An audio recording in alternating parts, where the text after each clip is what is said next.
ভোগালী বিহুৰ প্ৰাক মুহূৰ্তত গহপুৰত আয়োজন কৰা হৈছে অসমী ভোগালী মেলা। কেমেৰা সহযোগী নিবিৰ আছে পৰিৱেশ দেখাব। এয়া হৈছে গহপুৰৰ কলাবাৰীৰ পৰিৱেশ আৰু ভোগালী বিহুৰ প্ৰাক মুহূৰ্তত অসমী যি ভোগালী মেলা সেই আয়োজন কৰা হৈছে আৰু বহু মহিলাই আচলতে এই স্থানত বিভিন্ন বিপণী দিয়া দেখিবলৈ পোৱা গৈছে। আৰু এই মুহূৰ্তত বিধায়কগৰাকী আছে, বিধায়কগৰাকী আহিছে। মই আপোনাৰ ওচৰলৈ আহিছোঁ। ভোগালী বিহুৰ প্ৰাক মুহূৰ্তত অসমী ভোগালী মেলাৰ আয়োজন কৰা হৈছে, কি ক'ব? এয়া আমাৰ গহপুৰ সমষ্টিৰ কাৰণে গৌৰৱৰ দিন।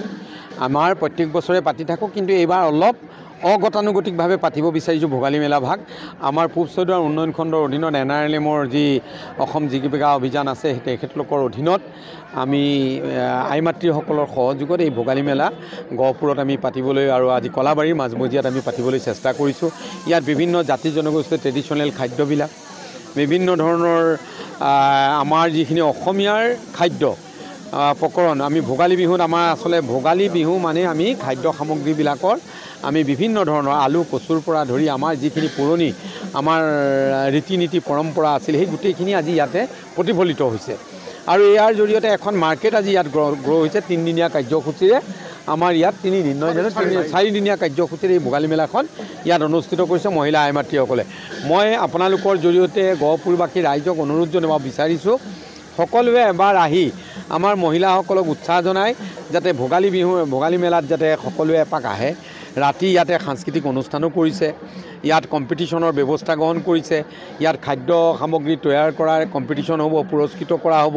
গতিকে আমাৰ মহিলাসকলৰ মাজত এই অনুষ্ঠানটোৱে ভোগালী মেলাই এক নতুন প্ৰভাৱ বিস্তাৰ কৰিব আৰু ব্যৱসায়িক ভিত্তিত মহিলাসকল আগবাঢ়ি যাবৰ কাৰণে এক নতুন প্লেটফৰ্মৰ সূচনা হ'ব। মহিলাসকলৰ স্বাৱলম্বিতাৰ দিশটো ইয়াত জড়িত হৈ আছে। নিশ্চয়। আজি তেখেতলোকে তৈয়াৰ কৰা সামগ্ৰীখিনিয়ে ইয়ালৈ আহিছে। আজি কেলকাতা, বম্বে, দিল্লীৰ পৰা অহা বস্তু নহয়, গুৱাহাটীৰ পৰা অহা বস্তু নহয়, গহপুৰতে তৈয়াৰী। গহীপুৰৰ আই মাতৃসকলে হয়তো হেণ্ডলুম বনাইছে, থলুৱা সামগ্ৰীবিলাকৰ এখন আমি বজাৰ তৈয়াৰ কৰিছোঁ, যাৰ জৰিয়তে মহিলাসকলে যাতে বিহুৰ আগত নিজকে কিছু আৰ্থিকভাৱে সচল কৰিব পাৰে। আৰু অসমীয়া বিষয়বিলাক আছে, মই আপোনাৰ ওচৰলৈ আহিছোঁ, কওকচোন। হয়, আচলতে অসম ৰাজ্যিক গ্ৰামীণ জীৱিকা অভিযান মহিলাৰ জীৱিকা উত্তৰণৰ বাবে এটা মিছন হয়। আমি এই যিবিলাক পূজা পাৰ্বণ উৎসৱ আছে, আমি দেখিছোঁ যে বুজন সংখ্যক পইচা আমাৰ বাহিৰলৈ ওলাই যায়। সেই পইচাখিনি আমি যাতে ধৰি ৰাখিব পাৰোঁ, কাৰণ প্ৰত্যেকটো উৎসৱতে আমি যিহেতু যোগদান কৰোঁ আৰু বিশেষকৈ বিহু বুলি ক'লে অসমীয়াৰ এইটো আমাৰ বাপতি সাহোন।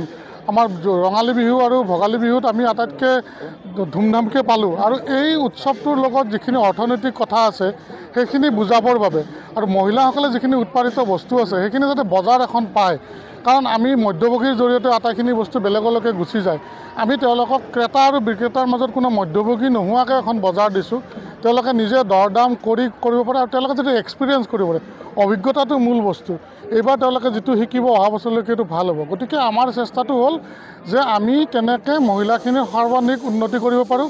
আৰু আমি এই প্ৰতিযোগিতাখন অকল খাদ্যই নহয়, আমি বিভিন্ন প্ৰতিযোগিতা ৰাখিছোঁ যাতে তেওঁলোকৰ অন্যান্য সামাজিক কথাবিলাকো বিকাশ হয়। আৰু সেইটো কৰিলেহে আমি আমাৰ সমাজখন আগবাঢ়ি যাব। এই ক্ষেত্ৰত আমাৰ বিধায়ক ডাঙৰীয়াই আমাক যথেষ্ট পৰামৰ্শ আগবঢ়াইছে। মেইনলি তেখেতৰ পৰামৰ্শতে আমি আগবাঢ়িছিলোঁ। আৰু আমাৰ প্ৰত্যেক বছৰে এনেকুৱা আমি বিভাগীয়ভাৱেও পতা হয়, কিন্তু মই যিমান দূৰ জানো যে এইটো আমি আটাইতকৈ বৃহৎ কলেবৰত চাগে ব্লক লেভেলত এইখন আমি ইয়াত 60খন ষ্টল আছে। 60খন ষ্টল এয়া মই দেখাব অনুযায়ী গহপুৰৰ কলাবাৰী পৰিৱেশ সম্পূৰ্ণ থলুৱা বিভিন্ন খাদ্য বস্তু ইয়াত পয়োভৰ দেখা পৰিলক্ষিত হৈছে। বাইদেউ আকৌ আগলৈ আহিলে ভাল হ'ব। এয়া কি উলিয়াইছে? মাটিমাহ আছে, তাৰপিছত বৰা চাউল আছে, জহা চাউল আছে। ঘৰুৱাই হয়। মই আগলৈ যাম।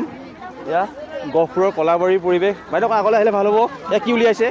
এয়া আমি লাড়ু, পিঠা, সান্দহ, চিৰা সেনেকৈ কৰি পেলাই জহা চাউল আছে, চব ঘৰুৱা আমাৰ।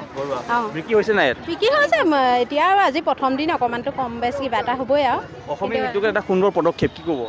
খুব সুন্দৰ আমি ইমানেই ভাল পাইছোঁ এনেকুৱা এটা মানে আমি এনেকুৱা এটা অনুষ্ঠান মানে যে এনেকৈ যে হৈছে কিমান যে মনত আনন্দ পাইছোঁ নহয় বহুত দিনৰ পৰা ভাবি থকা এটা মানে ডাঙৰ মানে সপোন এটা পূৰ্ণ হৈছে বুলি ভাবিছোঁ আচলতে ভোগালী বিহুৰ প্ৰাক মুহূৰ্তত এয়া গহপুৰৰ পৰিৱেশ অসমী ভোগালী মেলা আয়োজন কৰা হৈছে আৰু মহিলাসকলক স্বাৱলম্বিতাৰ এটা দিশ দেখুওৱা পৰিলক্ষিত হৈছে আমি গহপুৰৰ পৰা কিছু পৰিৱেশ চেষ্টা কৰিলোঁ